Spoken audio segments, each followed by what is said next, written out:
and welcome to Talk About Tuesday. This is a forum to answer any question you might have, and just as a reminder, you can send a question email to Rebecca Burke, myself, or put it in the Ask J box, or just call Rebecca, and we'll document the question and make sure every Tuesday we answer really any question you may have. So we appreciate that, and it's a good way to keep in touch and stay informed. So today I have two of our heroes here today. I have Jackie Terpstra, our Senior Leader for Clinical Services, which includes oversight for assisted living, Greg's, the Campus Care Clinic, Private Duty, and the Skilled Floor. And then I have Katie Freeze, Support Services, and she has everything else.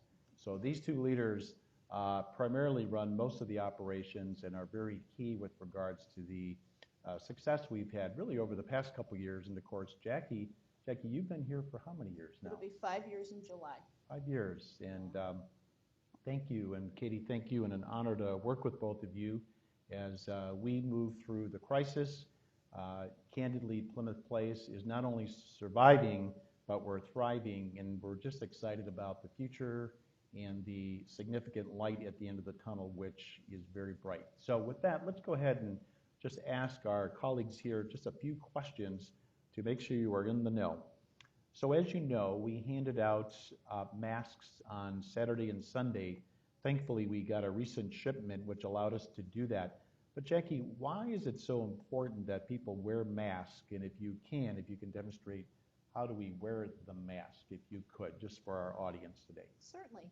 It's important that we all wear masks because the coronavirus is transmitted through respiratory droplet means. So whenever you speak, cough, or sneeze, theoretically, the distance at least 6 feet around you, those droplets will hang in the air, and they likely could land in people's noses, in their mouths, in their eyes. So it's really important that we wear masks whenever we can. And just as recently as this week, the CDC is now recommending that all citizens, even out in the general population, wear masks for their protection. You were all given masks like this, or they're available to you now. And I just want to talk to you a little bit about mask etiquette. It's really important. Number one, masks are a hot commodity right now, so we really want to treat our masks with a lot of care and try to get as much use out of them as possible. The key part of that is keeping it clean. So I always urge you to handle your mask by the little handles on the side, by the ear loops. You don't want to touch the mask. Before you do handle your mask, it's a really good idea to wash your hands thoroughly for 20 seconds with soap and water or with hand gel, hand sanitizer. To fit the mask on your face, you want to loop it over your ears like this. There's a little metal part across one side of the mask. You can feel it. You want to put that metal part over the bridge of your nose and pull the bottom under your chin so it catches under your chin. And then over your nose, you just want to pinch it so it forms around the top, the bridge of your nose. Then you know you have a nice seal across your mouth, your nose, and it's going to keep you safe that way. Okay. Jackie, thank you. And as Jackie has mentioned, we want to encourage you to wear the mask as you go in common places and public places here at the community or outside. Now, if you're not near anybody within 6 feet outside, you don't have to wear the mask, but I think it's just prudent that you do so. So we'll let you make that decision. And as we mentioned in recent correspondence, you can get another mask at the front desk after this one is about 1 to 2 weeks old, depends upon use. But certainly when you're in your apartment, you don't need to wear the mask. So thank you for doing that and supporting really the effort to keep us safe and secure. Now, speaking of safe and secure, in the recent correspondence, Jackie, we talked a little bit about a dedicated isolation unit. What is that, and why did we set that up? It was suggested by the Department of Public Health and by the CDC that all skilled nursing facilities, if they can, would dedicate a portion of their building to be set aside solely to meet the needs of those people who might be infectious. So gratefully, we were able to do so, and after a lot of consideration, it was determined that the northwest corner, the northwest unit of the healthcare center was the location that we would choose. So we've cleared out the unit and have really made really great efforts to really secure that unit. Hats off to Katie and her team. They've gone so far as to even paint the rooms with antimicrobial paint. We've really done our best to prepare the entire unit, so it's a self-contained unit. And we're choosing staff very carefully. They are given special accommodation as far as even their own uniforms are concerned. We're going to make it really a sterile unit to meet the unique isolation needs for those who might come back to us with the infection. And I want to share with everybody candidly and honestly at this point, and Jackie, you can confirm, right now we have no COVID-19 either with an employee who is here today or with any resident at this point. That is absolutely correct, okay. Yes. And thank you. We've been able to achieve that with your help and support by putting in all the protocol and processes and the vetting processes. And I know it's been somewhat of a burden, but again, it's so important to keep people safe and secure, especially as we go through the next couple of weeks. All of you watch CNN or public broadcast or Fox News, and you know the infamous discussion about the curve, and we're right at the top and hopefully soon on the backside. And so these are really key moments with regards to being safe. So that said, let's just wrap up this discussion talking about staff. Now, staffing is so important. How's it going with staff in the clinical areas? Jackie, anything else you want to comment about our staff at this point? I cannot begin to tell you how grateful I am for the dedication and professionalism of our staff. We meet with them on every shift. We have huddled meetings with them and discuss what's the latest, what's happening. We share the latest directives from the Department of Public Health, but they are getting lots of support and in-servicing about infection control procedures. We're doing a lot of monitoring to make sure that we are following all the guidelines. And it's gone so far as we've had nurses and nurse aides come to their department heads or supervisors and say they work in other care settings and they want to resign in the other care settings because they're so impressed with the depth and the breadth of our infection control practices that they feel safe and secure here at Plymouth Place, and they'd rather quit their other jobs and solely work at Plymouth Place. So that really speaks to everybody's teamwork, dedication, everybody's on board to really fight this together and get through it together professionally. Yeah, hats off to the team, and again, as you say, what a great tribute to our staff. And candidly, a great tribute to both of you because that's modeled from each of you and imprinted each day, so thank you so much.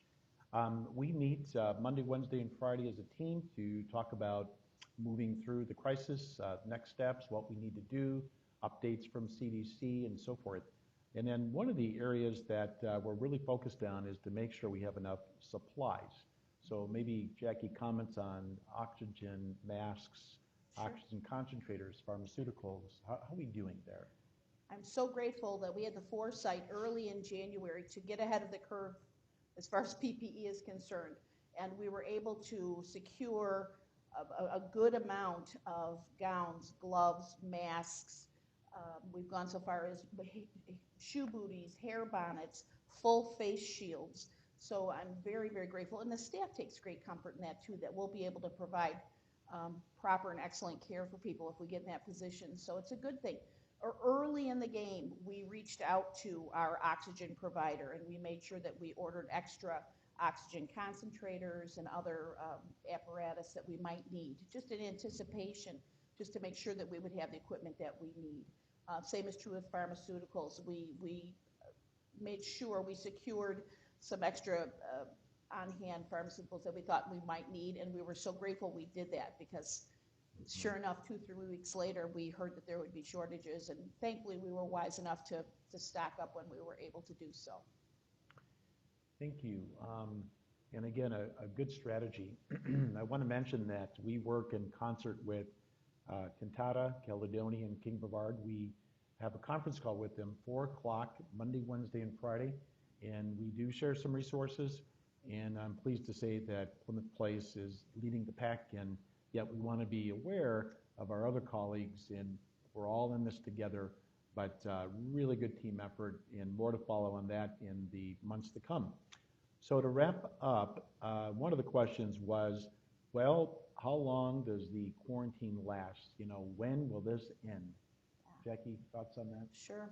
Again, we check in every single day with the Department of Public Health, with CDC, with the CMS, which is the federal government's Department of Public Health, and we follow their guidelines. And right now, their latest directive goes all the way through the end of April, through April 30. I would not be surprised if that doesn't get pushed out at least 2 or 3 weeks after that. But right now, the latest directive is that we are going to be in this condition at least until the end of April. And then we'll keep you appraised as that changes. So thank you. Jackie and Katie, we'll switch to you. So you cover food, ground, safety, security, all those areas. And again, everything's firing on all cylinders. Thank you for that. Especially hats off to the food team who's been able to pivot and go to more of a mobile approach, which was a huge undertaking. So hats off to Sherry and Natalie and Michelle and Maria and Lily, yeah, just countless heroes, all the people that we're so grateful for. And again, great feedback from all of you with regards to how that's working as you come down and pick up your meal or the meal's delivered. But that said, what about things like getting a haircut, hairstylist? Katie, comment on that? Sure. Yeah.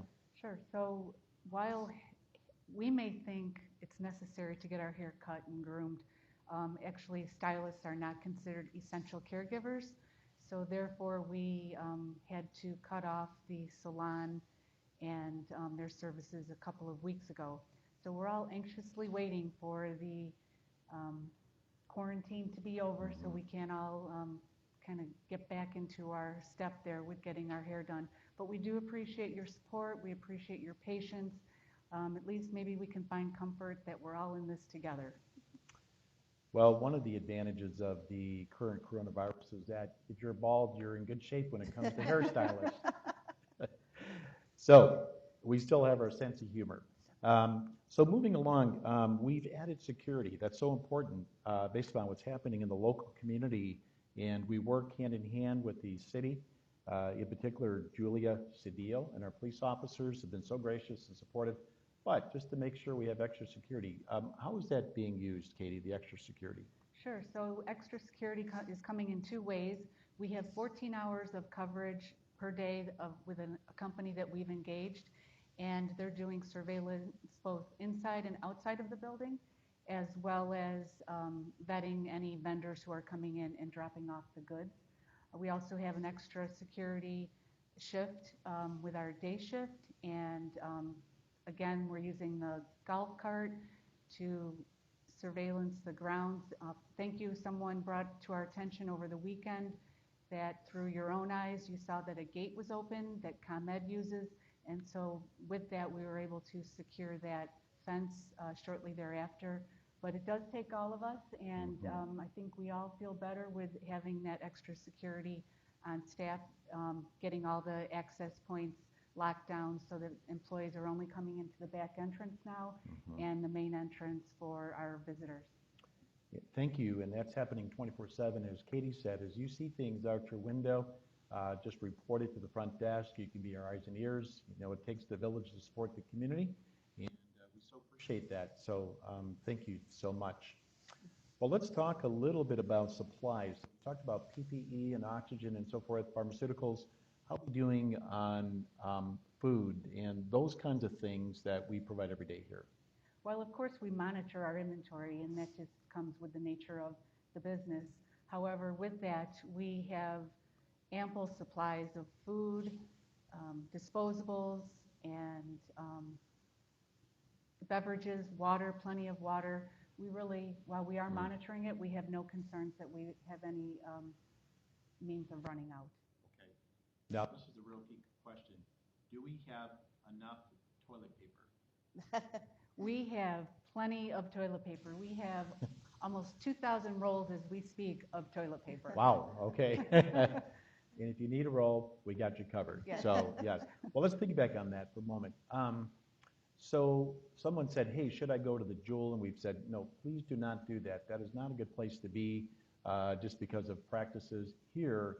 With all the vetting and the practices and the sanitation, of course, this is the best place to be to get your food, which, as you know, The gift shop is one location. Special thanks to Norm and Ev for opening that up and support from others. And we've expanded hours and so forth. Yes. But Katie, what if there's a situation where they need something that's not provided in the gift shop? How would that be handled? Sure. Well, that's already occurring, Jay. Residents have reached out to both Sandy Kemmerling in the gift shop. They've reached out to Sherry personally. You can, if you have a special need, call the concierge desk. We are doing everything we can to be able to pick those special items up for you, and we'll continue to do that.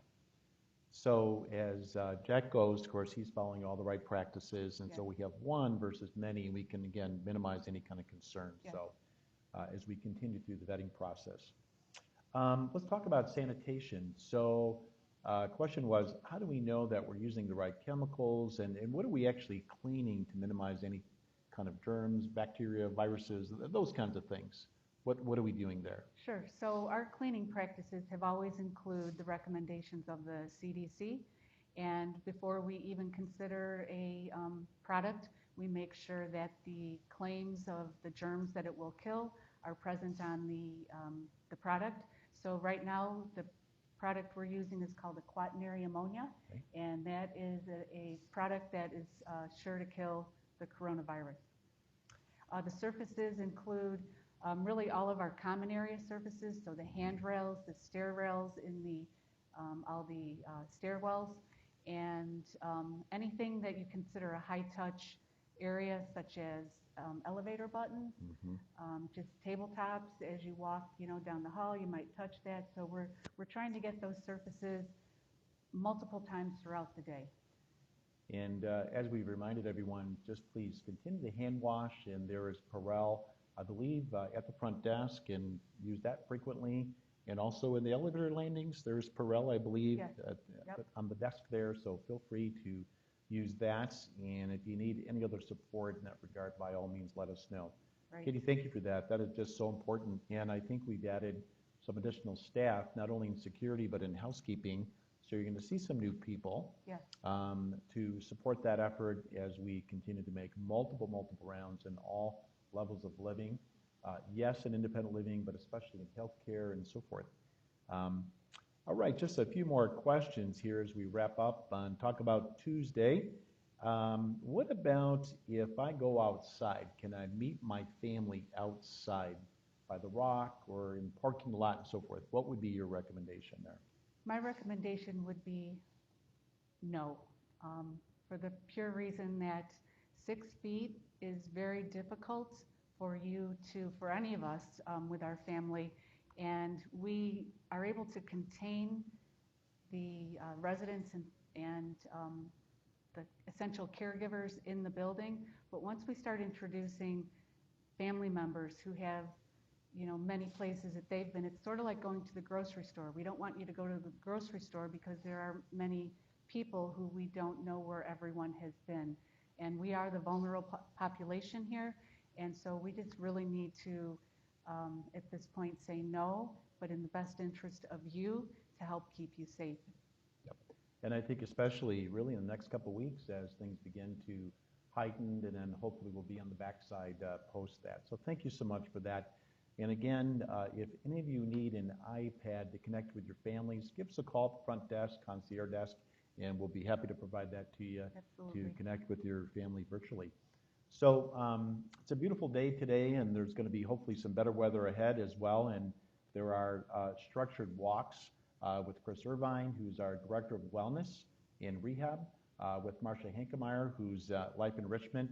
And as we pivot and put resources where we need it, we've asked Katie Coffey to help out in Life Enrichment so we can mitigate any isolation and really up the ante with events and streaming and all kinds of things to make sure that we are working with you side by side and providing good engagement. So now the one question was, as we do the structured walks, people walk in the community and think, I see so many people out there, that's fantastic. What about if I wanted to walk down to Ogden Avenue? What would be the recommendation there? The recommendation would be to stay on our campus. We know the boundaries of our campus, and it's safer You might walk past someone who doesn't have a mask on. It's just not a controlled environment, and we really do ask that you stay on campus if you go outside. We want you to get outside, get some fresh air, but on our campus. Mhm. And I think to piggyback on that, like Jackie said, because the virus is airborne, we don't know who you're bumping into in the Right. street. And Right. so I think, wear your mask and, yeah, stay on the campus, at least for the next couple of weeks. I thought about this, one other security note, because we want to minimize anybody on campus if a neighbor is going to walk their dog.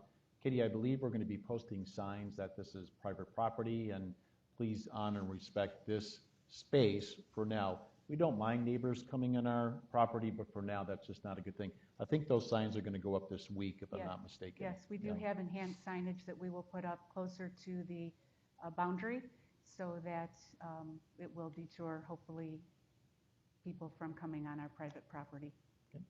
And if they do, I think Mike Ross, who's our Director of Security, done a great job. Yes. We just kindly ask people to depart and more to Yes. follow after that. Yes. Yeah. So to close, maybe we'll talk about the pantry. The Plymouth Place Pantry for the employees, the associates, has been in full operation for a couple weeks, supported by your families who have been so gracious, and also the leadership team has contributed. And we had the first round supported by Bill and Joyce, who bagged groceries. You may want to be involved in that. If so, call the front desk. We'd love to have you involved in that, as long as we keep the 6 feet apart as we bag groceries. And also, we have this Wednesday, Wish You Well Wednesday, which is food for all the employees, lunch or dinner, depending upon the shift, provided by our board of directors who have graciously funded that. Again, we're so thankful for that. But how's that going, Katie? The pantry, what's in there? What can they take? How does it work? Maybe you could share with our audience today. Sure, Yeah. it's going very well. Employees are over the top appreciative for the generous support of the board of directors and the extension of support that they've received from their ask for donations. And the things that are in the pantry include macaroni and cheese, spaghetti, pasta sauce, diapers, other health items, soap, loaves of bread. We've had ground beef, we've had frozen chicken, just a real myriad of items that are very practical and that definitely are getting used by our staff. And I think we recently had a big shipment of fresh vegetables, potatoes, Yes. carrots, which is just tremendous. Yeah. Well, it's interesting, all the goodwill that's being produced based upon this leadership team, based upon you, others, your families, the board, just a great team effort by working with others, our key partners in the community. And again, as I said as we started, I really believe as you look down the road, there's a very bright light, and there will be a line of people outside the door wanting and willing to come in, because this is a great place, thanks to you and all these wonderful folks who have just done an awesome job. Great moment for Plymouth Place. These are the moments. So again, while we're certainly surviving, we are thriving and then some. And I think, as I said in the 75th video, the story is yet to be written. Thanks so much for making it possible. Thanks for joining us.